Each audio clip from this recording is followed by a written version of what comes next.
নমস্কার বন্ধুরা, আমি দীপান্বিতা ট্রাভেল মিউজিক অ্যান্ড মোডে আপনাদের স্বাগত।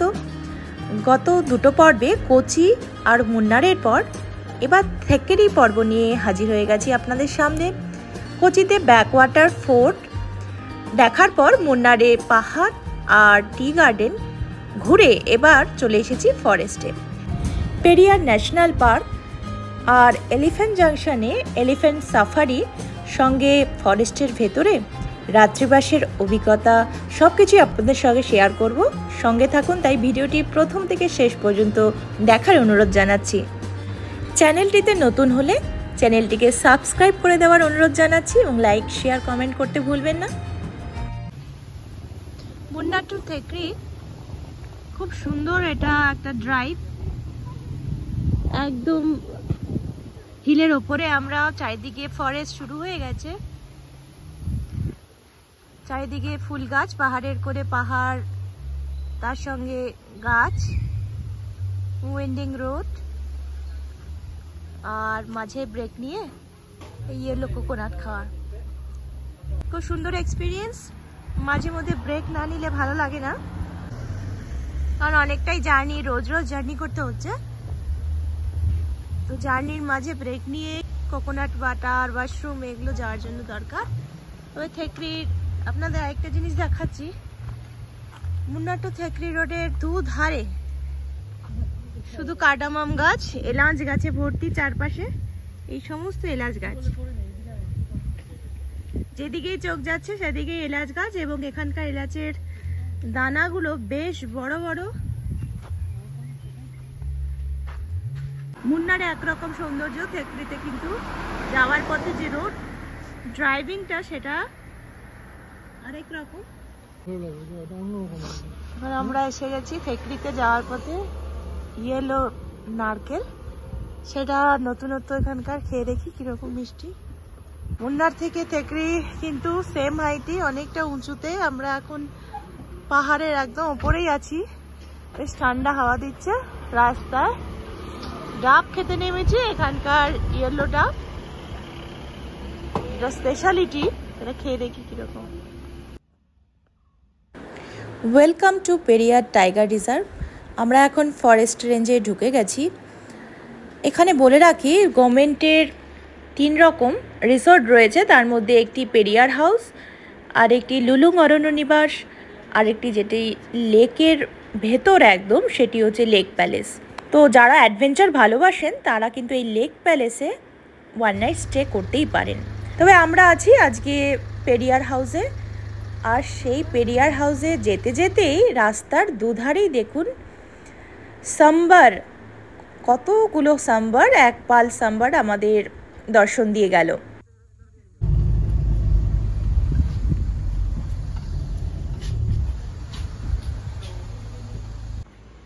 আমরা পেরিয়ার হাউসে ঢুকে গেছি। এইখানে ঢুকেই দেখতে পাচ্ছি একটা লন, এই পাশে ফুলের বাগান, করিডোর মতো রয়েছে, এখানে রেস্টুরেন্ট, আর আমাদের রুমগুলো এই ওপরের ফ্লোরে দেওয়া হয়েছে, 208 নম্বর। এখানে সবসময় দরজা জানলা বন্ধ রাখতে বলা হচ্ছে, যাতে মাংকি আছে, বাদরের উপদ্রব। চলুন আপনাদের রেস্টুরেন্টটা একবার ঘুরে দেখাই।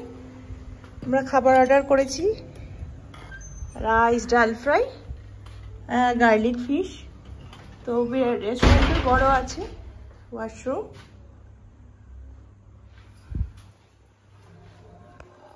এখন কেউ নেই রেস্টুরেন্টে, আমাদের 2:30 হয়ে গেছে, ডিনার লাঞ্চ টাইম একটু লেট হয়েছে। তো আমি আর সোম শুধু লাঞ্চ টেবিলে। ส้ม লাঞ্চে কি অর্ডার দিয়েছো? লাঞ্চে আমি অর্ডার দিয়েছি ডাল ফ্রাই, তারপরে একটা মাছ অর্ডার করেছি, কেরালা ফিশ কারি, হ্যাঁ, আর garlic fish and plain rice. ঠিক আছে, খেয়ে দেখি খাবারের টেস্টটা কীরকম। এরপর আমাদের বুকিং রয়েছে বোটিং, পেরিয়ার বোট, যেটা আমরা আগে থেকে অনলাইন বুকিং করে রেখেছি। অনলাইন বুকিং লিঙ্কটি ডেসক্রিপশন বক্সে দেওয়া রইল আপনাদের সুবিধার জন্য। দিয়ে উপরে উঠে এসে এই যে করিডোর, এই ফার্স্ট ফ্লোরে আমাদের রুম। এখানে থেকে কিন্তু বারান্দার ব্যালকনি থেকে গার্ডেন ভিউ, আর ওই পাশে উইন্ডো থেকে ফ্রন্টটা দেখা যাচ্ছে। রুমের ভেতরটা আপনাদের দেখাই একবার। ঠিকঠাক আছে, ওই একটি লার্জ বেড, এই যে উইন্ডো গুলো, এখান দিয়ে ফ্রন্ট সাইড এই বাচ্চাদের খেলার জায়গা পার্ক মতো করা আছে।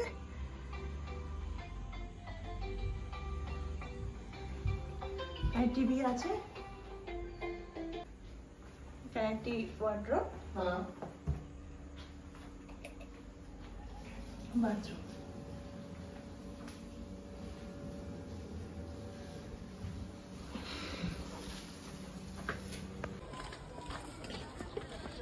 লাঞ্চ শেষ করে তাড়াতাড়ি চলে এলাম এবার পেরিয়ার বোটিং করার জন্য। টিকিট আগের থেকে অনলাইনে ছিল, কোনো অসুবিধা হয়নি। এখানে রিপোর্টিং টাইম 3:10, 3:10 তার আগেই চলে এসেছি। খুব সুন্দর এই পেরিয়ার বোটিং, এটা এখন করবো।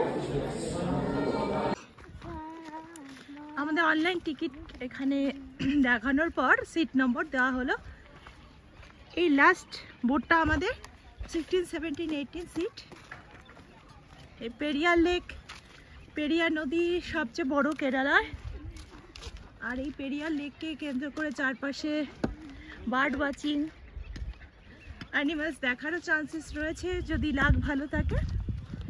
তো এখানে আমরা বাইনোকুলার নিয়ে নিলাম, 50 টাকা রেন্ট।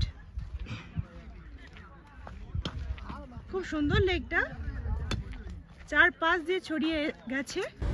কেরালার অন্যতম প্রধান নদী পেরিয়ার, আর এই নদীকে কেন্দ্র করে চারপাশে গড়ে উঠেছে পেরিয়ার ন্যাশনাল পার্ক। 925 বর্গ কিলোমিটার এলাকার মধ্যে 305 বর্গ কিলোমিটার এরিয়া কোর জোনের মধ্যে পড়ে। কেরালার অন্যতম প্রধান ন্যাশনাল পার্ক এই পেরিয়ার এলিফ্যান্ট এবং টাইগার রিজার্ভ ফরেস্ট। এলিফ্যান্ট ছাড়াও রয়েছে wild pig, sambar, deer, wild dog, langur এবং টাইগার। বাঘের দেখা না পাওয়া গেলেও সাম্বার, ডিয়ার আর নানা ধরনের রং বেরঙের পাখি অনায়াসেই চোখে মেলে। বার্ড ওয়াচারদের কাছে এটি কিন্তু স্বর্গরাজ্য। জিপ সাফারি, এলিফ্যান্ট সাফারি বাদেও বোট ক্রুজ সাফারি রয়েছে, যেটি সবচাইতে বেস্ট অপশন অ্যানিমেলস, বার্ড এবং সর্বোপরি অসাধারণ ল্যান্ডস্কেপকে উপভোগ করার জন্য। আমরা এখন আছি পেরিয়ার লেকের ওপরে, বোটিং করছি। সোম বাইনোকুলার নিয়ে রেডি, যে কোনো মুহূর্তে অ্যানিমালস দেখার চান্সেস রয়েছে, তবে বার্ড তো প্রচুর দেখা যায়। সোম বাইনোকুলার দিয়ে দেখো।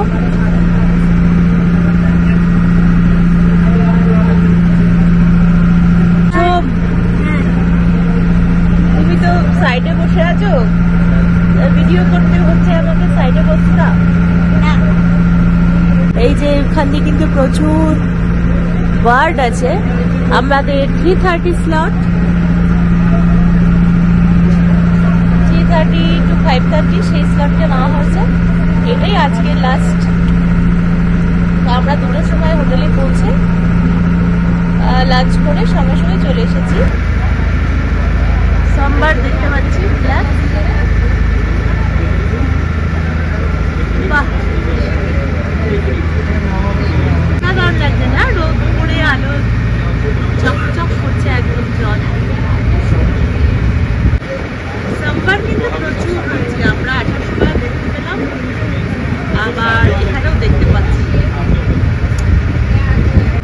এই গাছের ডালগুলোর ওপরে কিন্তু পাখি, পানকুনি, মাছরাঙা, কক, সমস্ত পাখি জলের ভেতরে খাবার সন্ধানে।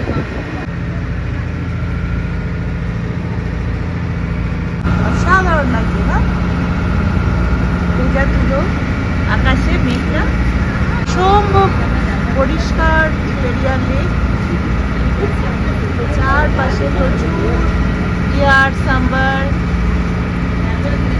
বাইসন আর পাখি কিন্তু সত্যি দেখতে পেলাম আমরা।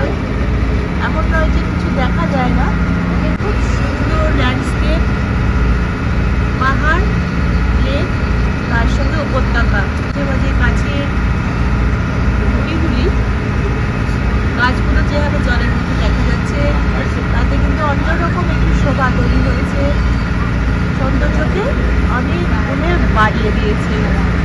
যেখানে বাইসান দেখতে পাচ্ছি, বলতে বলতেই বাইসান, উপত্যকা যে কোনো ভ্যালিতেই এই ধরনের বাইসান সাম্বার দেখা যাচ্ছে। পুরো ব্ল্যাক মাঙ্কি, যেটা রেয়ার দেখা যায় না, পেরিয়ার ফরেস্টে দেখা যায়। এই যে বসে আছে।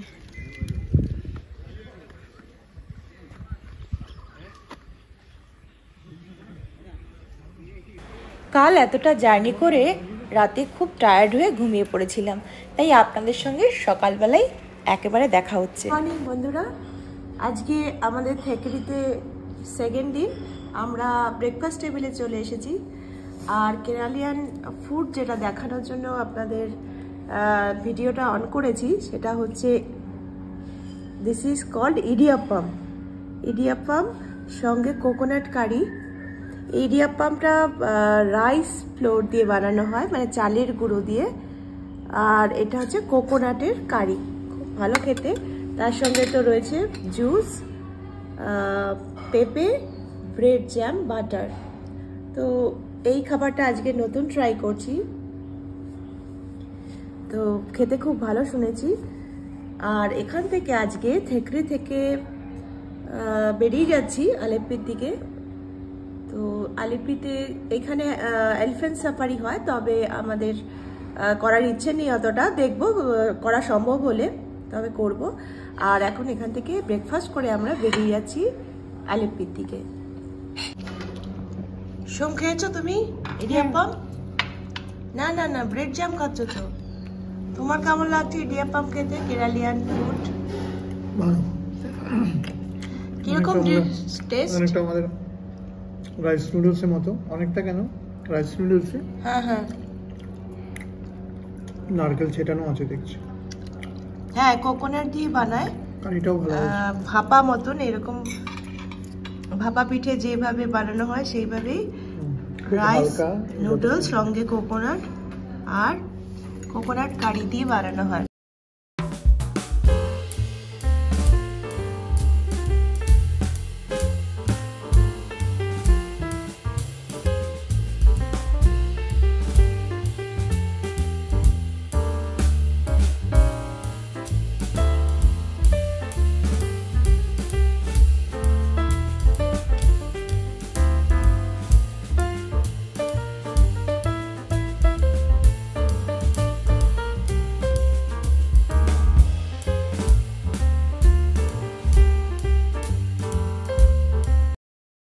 এখন এসে গেছি এলিফ্যান্ট রাইড করতে, পার হেড 500 টিকিট।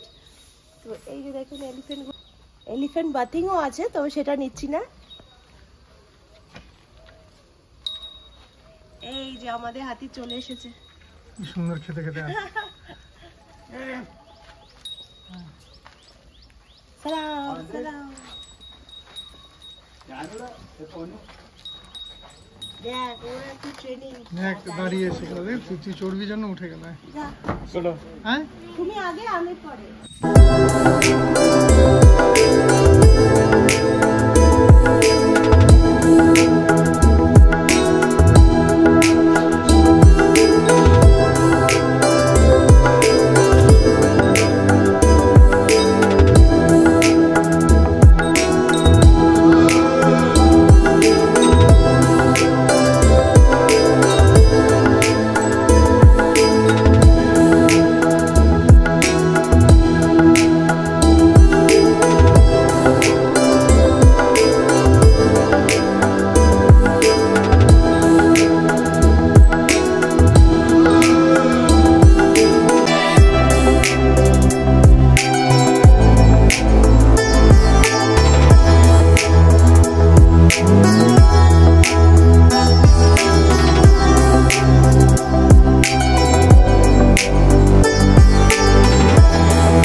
एक मिनट मैडम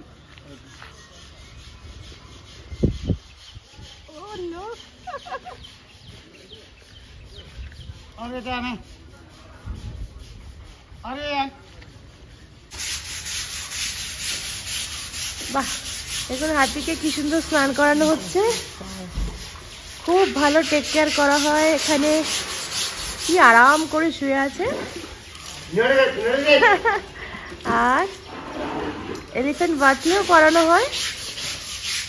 আমাদের এই এলিফ্যান্ট অশ্বযোগী এখন আমাদেরকে ঘুরিয়ে খাচ্ছে, খিদে পেয়ে গেছে। ঘষে ঘষে পরিষ্কার করাচ্ছে সাবান দিয়ে, ব্রাশ দিয়ে। স্পাইস গার্ডেন এখন আমরা এখান থেকে দুধারে দেখতে পাচ্ছেন কার্ডামম গাছে ভর্তি। কার্ডামম গুলোর সাইজ অনেক বড় বড় দেখাচ্ছি। কার্ডামম গুলো দেখাচ্ছি, এই যে গোড়ায় গোড়ায় হয়ে আছে। অনেক কিছু নিয়েছি, গোলমরিচ, লবঙ্গ, এলাচ, দারচিনি, জায়ফল, জয়ত্রী। এগুলো যে এতটা ফ্রেশ বোঝাই যাচ্ছে। লবঙ্গগুলোর তেল বেরোচ্ছে রীতিমতো। থেকেরে থেকে মাত্র আধ ঘন্টা দূরত্বেই চলে এসেছি খুব সুন্দর একটি পুরনো চার্চ, রোমান ক্যাথলিক পাট্টুমালা মাথা চার্চ। চার্চের পেছনে দরজা দিয়ে ভেতরে ঢুকছি। No photography.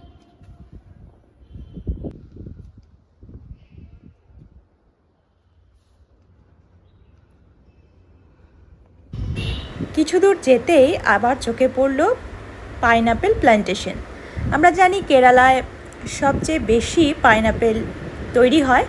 সেই পাইনাপেল প্ল্যান্টেশনই দুধারে দেখতে পাচ্ছি আমরা। প্রত্যেকটি রিসোর্টেই পাইনাপেল জুস, পাইনাপেল ফ্রুটস এগুলো কিন্তু পেয়ে। আবার কিছু দূর যেতেই চোখে পড়ল রবার প্ল্যান্টেশন। ড্রাইভার দাদা আমাদের ঘুরিয়ে দেখালেন এই রবার প্ল্যান্টেশন, কী করে রবার তৈরি হয় তা আমরা ভিতরে গিয়ে দেখলাম। চলুন আপনারা। চারপাশে রাবার গাছ, তবে এখন কাটিং চলছে না। এই প্রত্যেকটা গাছের দেখা যাচ্ছে विराट एरिया नहीं है रबर प्लांटेशन। अभी कटिंग नहीं है ना? नहीं, अभी 5 दिन 5 दिन में एक बार। एक बार। ओके। अभी ड्राई टाइम है। कैसे करते हैं आपको पता है? चलो इधर भी कटिंग है, इधर से कटिंग ऊपर, एंड मिल्क इधर आएगा। ऐसे काट करके इधर से मिल्क आता है। हाँ, इधर से ऊपर में कटिंग है, वो कट है। हाँ। मिल्क आएगा, कितने मिल्क का पॉट बोल में स्टोर करेगा। हाँ। देन ये बोला ऐसे लगाते हैं। हाँ, कितने दिन रहता है एक कटिंग? और अभी ड्राई टाइम में 5-7 दिन। ये क्या है? वो है सेम है ये। उसको बारिश टाइम में पानी कटिंग करने के लिए एरिया को पानी नहीं आता है। हाँ, हाँ। प्लास्टिक करेंगे और रबर कॉम्पाउंड है। अच्छा अच्छा, नीचे वाला पोर्शन ही काटते हैं ना? हाँ, नीचे वाला। हाँ, वो देखते हैं, उधर देखते हैं बॉल लगा। हाँ, वो बॉल।